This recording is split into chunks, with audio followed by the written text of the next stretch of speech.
Hey, this is Jamie from Stonemaier Games, and today I'm here to talk about my top 10 favorite games of all time as of March 2022. I'm filming this in February 2022, so we'll see if that changes by March, but I don't think anything's going to change. I do this video 2 times a year, and what I do is I look at all of the games that have appeared on one of my top 10 lists, which cover a wide variety of, versions of the list, different mechanisms, themes, all that kind of thing. I do these lists almost every week.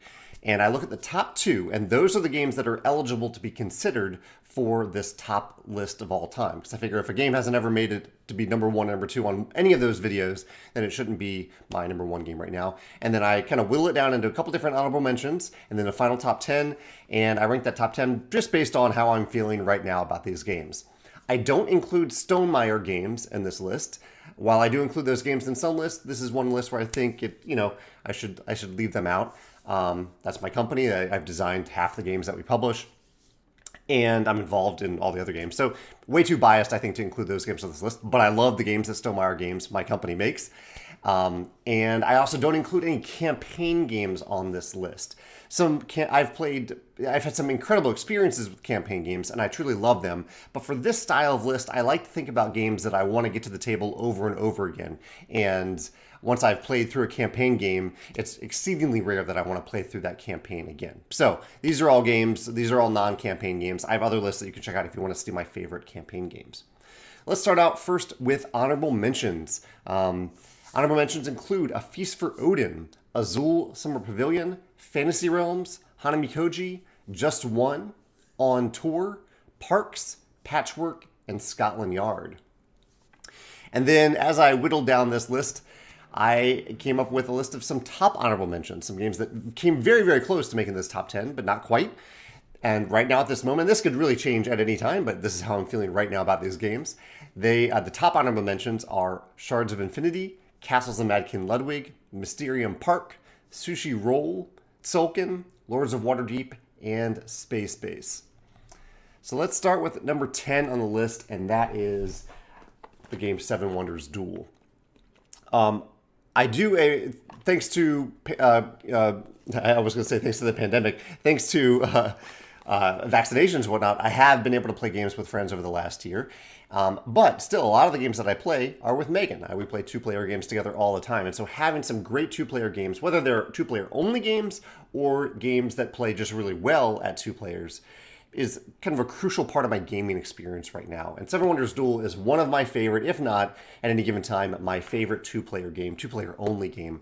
I really, really love this game. I love the tug of war in it, where there's a tug of war track. I love the instant win conditions. I love the I cut you choose feeling of the cards that you're choosing from the, I'm not gonna flip this over because everything go everywhere, but the cards that are on the table, it's kind of this I cut you choose draft. I love that element of it. There's this strong feeling of rewards and progression in Seven Wonders Duel. I just think it's a wonderful game, and it is currently my number 10 favorite game. I do not own my number 9 favorite game, and that is Ra. But I love Ra. It's my favorite auction game. It's such a streamlined, beautiful, simple auction game with a great set collection element to it, too. But the things that I really, really love about Ra, one is the auction mechanism doesn't involve like a currency that you're collecting and acquiring. Rather, it's simply these tiles that are numbered 1 through, I think, 12, 13, or 14. And that is what you have to bid on. That's what you use to bid. And so, and when you actually win a bid, not only do you win some tiles from the board, but you win the current auction tile that's there on the board itself, and it comes back to you, and that is your tile to use the next round. So if I use a 12 value tile to win the auction, but in doing so I gain a 2 value tile, then my ability to win an auction in the next round has gone down considerably. So I really like that. I think even more than that, though, I love the push your luck element of the game. And that is that on your turn, generally you are drawing a tile and adding it to the number of tiles that are up for auction that round. It's just a collective pool of tiles that you're auctioning off. And I just love kind of and there's some bad tiles that come out, and there are some tiles that accelerate the speed of the round. And I love how that works. I love how you might try to stay in that current round for really, really long in the hopes of getting a really big auction for very little. But you never know when that auction round will end, or when that round will end, or when you'll end up getting some bad tiles in the mix too that you don't actually want. So yeah, Ra, it's just a beautifully designed auction game, and I'm hoping to get the new edition when it comes out. I actually really like the current edition, but the new edition looks great too. I think it's coming out from 25th Century Games at some point this year. I'm looking forward to picking up a copy. That is number 9, Ra. At number 8, I have a game that has really grown on me over the years, and even just in the core box form, and that is Role Player. Role Player is a game purely about building a D&D style character using a puzzly dice mechanism where you're just kind of trying to fit certain dice of certain numbers and certain colors into slots on your board as you try to complete objectives relating to those numbers, relating to those colors, relating to a few other elements of your character. And all you're doing is building a character. And I'm okay with that. I know a lot of people say that they like adding the expansions to the game, but I really like just playing the core game of Role Player. It's just really satisfying for me to try to solve that puzzle, and in doing so, kind of tell the story of who my character is. I'm kind of defining who my character is throughout that process. It also helps a little bit, I think, that my favorite game of last year was Role Player Adventures, which is not Role Player. It is a different game. It's in the same world as Role Player. It is a campaign game, and it's an incredible campaign game. But even having played through that, I still am eager at any given time to play Role Player, and I think that speaks a lot to how much I really love this game. So that's why number 8 game on this list is Role Player. At number 7, I have a game that I primarily now play on Board Game Arena, but I'm happy to play this game in person at any time, and that is Terra Mystica. I love Terra Mystica. I really love the asymmetry in Terra Mystica, and I have the honor and the pleasure to be one of the fans of the game that was selected, whose fan factions were selected for a new fan faction mini expansion that's going to come out at some point in the future. My faction, the Atlanteans, was selected. And so I think that speaks to how much I love this game. I was willing to spend some time to design a fan faction for it. I love it that much. But yeah, Terra Mystica, the biggest thing that I love about it is the asymmetry and how it relates to your player mat. Because in Terra Mystica, you are building buildings, you're constructing buildings all over the map, and you're pulling those buildings off your mat to reveal better income and to unlock new benefits and rewards. Sometimes they're one-time rewards, sometimes they're ongoing abilities, and getting some instant kind of oval tiles at certain points in time. And when you do so, though, you're taking a building back off the mat typically and putting it, or back off the board and putting it on your mat. And so when you do that, it's kind of this push and pull of which benefit do I want more at this given time, but you still have that feeling of progression because you're generally getting a better and better building. It's also one of these games where you just get a bunch of income every round. It's mostly just workers and money, sometimes these priest tokens too, but a lot of it's workers and money. And so you get this wealth of stuff at the beginning of the round where you feel like you can do anything, and then you're trying to figure out what you can actually do with those resources each round. Just a game that feels really, really good. I love every time I play it. I love and even without the asymmetry, I think I would love this game. But the asymmetry of the variety of different factions in the game really adds to the experience. And I just love Terra Mystica. Also, I should mention, I know whenever I mention Terra Mystica, people say, why didn't you pick Gaia Project? And it's because I like Terra Mystica more. That's why. I like Gaia Project a lot. I respect the design a lot. And I like what it does with the tech tracks in particular. But the spatial element, and I mean that in like not outer space, the spatial element itself of Gaia Project, I think, is more confusing than Terra Mystica. My brain just groks the spatial element of Terra Mystica better than Gaia Project. So that's just a personal thing about my brain, and it just feels better for me to play Terra Mystica. That's why it's on this list and Gaia Project isn't. That's number 7, Terra Mystica. And number 6 is a game I do own, but I didn't really feel the need to show it to you on camera, and that is Magic the Gathering. It's very easy for you to go check out some Magic the Gathering cards online if you're not familiar with the game. But this is a game that I prefer playing in one specific format, not the collectible mode, but I like whenever a new set comes out, I like buying a draft set for around 6 friends, and we just play a draft. We draft the cards, we draft the deck, and then we each play one game against each other person. And I love this entire experience. I love the draft. I love opening a pack to see some cool stuff that only you get to get. You get to get one of those things that only you get to get, and then you have to pass it to another player. And I love seeing what you get next from another player. I love the deck construction process that happens right after the draft. And I love seeing all the cool things that my deck can do in comparison to what your deck can do. And I like playing all those little mini games against other players at the table. On top of that, there's all the different layers of Magic, all the different mechanisms and keywords that go into making it such a deep experience when you're making all those decisions about drafting and deck building, and as you play, which cards are you going to play, what cards are you going to attack with and defend with. The whole experience, I think, is wonderful. I really, really enjoy it for, again, that specific model, that play a draft, have fun with that draft. Maybe if we open some great cards, I'll sell a little bit and make back some of the money I spent on the draft. But I'm not into the collectible side of it. I'm not into the tournament side of it, the deck construction element beyond the draft. It's just that specific format that I think is a lot of fun. And I'd recommend it if you haven't tried that. Just sponsor a Magic night. Just buy a bunch of packs, have some friends over, and play a draft in that format. Especially, I really like playing one game against each deck instead of a full match, because each game typically doesn't last all that long, and that way you get to see how your deck interacts with a lot of other different decks. So that is number 6, Magic the Gathering, in that draft format. And number 5 is a game that I own that I would love to show you, but I just literally lent it to a friend about an hour ago, and that is Ark Nova. Ark Nova has raced up this list because it's a game that I got to play for the first time late in 2021, and I absolutely loved my experience with it. This is a heavy zoo building game that has some mechanisms from other games that just really mesh excellently in this game. One of them is the action selection mechanism, where you have 5 different action cards, and each of them at any given time is in front of you and next to a number 1 through 5. And so say I decide to choose the card that's in the 4 slot. That card's action is boosted or impacted by that number 4. So it might say, gain X dollars, and X in that case is the 4, gain $4. And then I take that card out of the slot and I move it down to the 1 slot and I shift all the other cards over. And so every time you play a card, it instantly devalues, but hopefully you played it from a pretty high spot, and so you get maximum value out of it. But that's also part of the puzzle. Like, sometimes you don't want to wait until it gets up to a 4 or 5. You want to play it earlier. So I love that puzzle of Ark Nova. Really, I could go on and on about the mechanisms, but that, like, the 3 things that come to mind at the top of my list are that I love that you are kind of working towards 2 intersecting tracks. So you're trying to have your, what is it? I want to say income. It's essentially income. You're having your money match up with your conservation efforts and have those cross as far as possible for the game to end and for you to get the most points. I love that.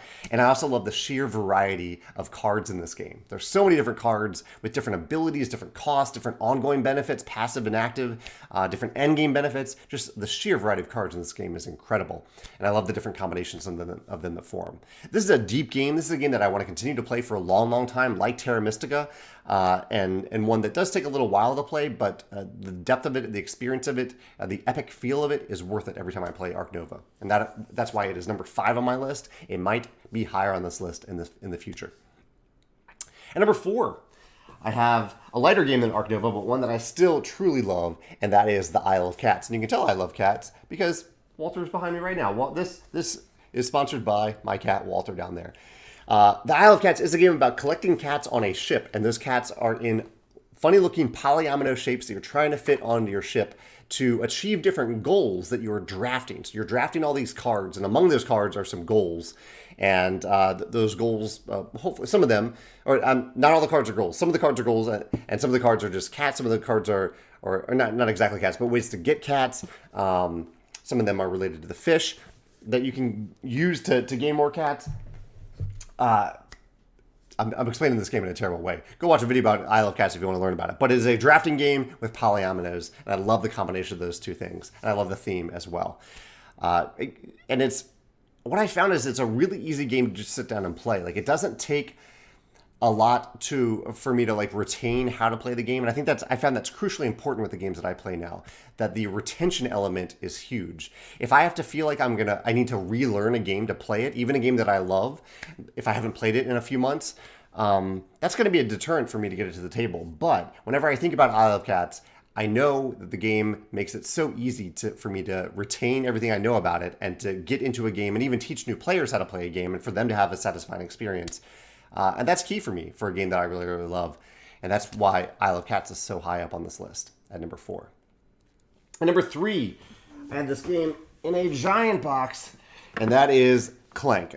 Not specifically the Acquisitions Incorporated model, although I did love that legacy experience, but I just have all my Clank stuff in this box now. A couple expansions and stuff from the legacy game. I love Clank. It is my favorite deck building game. Actually, no, I don't want to say that because I have some games higher up on this list that have that. But when I think about deck building, I think about Clank. It's my favorite heist game. It's my favorite dungeon crawl game, if you'll allow me to call it that. I know there are different styles of dungeon crawl games. Yeah, there's so much that I love about Clank. But in brief, it is a deck building game where you're using cards to run around a dungeon and pick up stuff, artifacts, money, treasures, things like that, and then run back out of the dungeon. So there's this push your luck kind of race feel to it, but along the way, there's so much stuff that you're doing. You're not just running in and running out to get something. You were doing a lot of stuff along the way and building a great deck that has this wonderful sense of progression while you're doing so. You can focus on different things. You can focus on how well you can move around. You can focus on earning money throughout the game and spending that money to, well, money is points, but you can also use your money and your skill to get cards that are worth victory points at the end of the game. So a couple different paths to victory. And it's a really satisfying experience. It's so rewarding to play Clank because you're just getting more and better stuff all the time. You're getting tokens that are good for you. You're getting cards that are better for your deck. I just get excited to play Clank. Yeah, I just love the game. It's my number 3 game of all time, and it isn't my top deck building game as it turns out because there are 2 games on this list that are higher in terms of deck building. But yeah, I love Clank.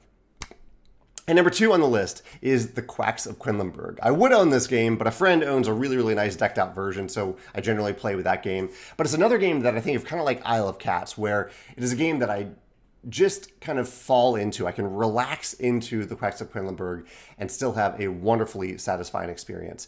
It doesn't take a lot of mental overhead for me to get into the game and start getting into the experience of playing Quacks. The core Quacks is that it is a bag building game with a push your luck mechanism. So you're adding tokens to your bag over the course of the game, and during each round, simultaneously with other players, you are pulling tokens out of the bag in the hopes of basically making as big a potion as possible without busting. And if you do bust, then you have to either choose that you're going to get points or you're going to get resources to spend on getting more tokens in your bag. I love that choice. I love that busting isn't devastating. You can still bust and not get everything that you hoped. But yeah, that what happens in Quacks just feels so good. Like I don't mind busting in the game because it's kind of exciting to go after that one token in your bag that's going to get you up to the next level, so you can buy more and better stuff, and so you can get some points for being above the other players or having a better potion than other players that round. And also that I've learned from this game for designing or helping design the new version of Libertalia. We used one of the things in Quacks, the element of having tokens. Each token has a different tile associated with it, or even multiple tiles associated with it in Quacks. And those tiles give those tokens different abilities each game. So you have this wonderful variability that emerges from these tiles associated with the different tokens in the game. It's just an awesome game. I love playing Quacks. Just talking about it right now makes me want to play some more Quacks. That is Quacks at number 2 on the list. Number 1, though, the game that is still at the top of my list, as it was back in August, is Dune Imperium. I still continue to love Dune Imperium, and if I am going to sit down to play any of the games on this list, well, it might depend a little bit on who I'm playing with, maybe a little bit how much time we have. I just love Dune Imperium. It's from the same designer as Clank, and that says something, I think, about Paul. I think it's Paul Denner. Yeah, Paul. He just does a wonderful job with deck building. It's a really, really satisfying deck building experience. But at the same time, part of the game isn't exactly what the cards that you're playing on your turn, like the cards in your deck that you're playing, but also the cards that you're saving in your hand for a big combat that happens at the end of each round. And the mix of those two things, both on the cards and how the game is divided into this kind of worker placement, deck building phase of the game of each round, and then the combat phase of each round, is incredible. And I'm not one to really get excited about combat games all that much, but this style of combat, where it's very simple, like the actual combat itself is very quick and simple, but it's very satisfying if you actually win a combat. The rewards you get, what you did to earn that combat, is very satisfying. And along the way, you get to be a little sneaky because you have these little cards that are secret, intrigue cards that you can play to influence combat and surprise players. I love being sneaky in games. It just scratches so many itches. The worker placement, for me personally, the worker placement, the deck building, the sense of progression on different tracks and trying to race to get to certain things on tracks before other players get to them, and then the element of being sneaky in the game with the intrigue cards. It's just kind of everything that I love about the game, about games in general, all in one box. So Dune Imperium is still my number one game. And no, I have not played the expansion yet. I'm eager to play the Rise of Ix. I bought a copy, but then gave it to a friend as a gift, and so I haven't actually played it myself, but I'm very excited to do that in the near future. So yeah, those are my top 10 favorite games of all time as of March 2022. We'll see how that changes when I do this list again in August. Very curious to see how it evolves. And I'd love to hear your thoughts. Are any of these games on your top 10 list of all time? What are your top 3 games, 5 games, 10 games of all time right now, if you have a way of looking at it? However, whatever metric you want to choose to look at it is fine with me. I'd love to hear your thoughts on what your favorite games are to get to the table again and again right now at any given time. And unlike my list, it's okay for you to put Stonemaier games on your list if you want. I'd love to hear about any of our games that you love. All right, thanks. I look forward to hearing from you in the comments below.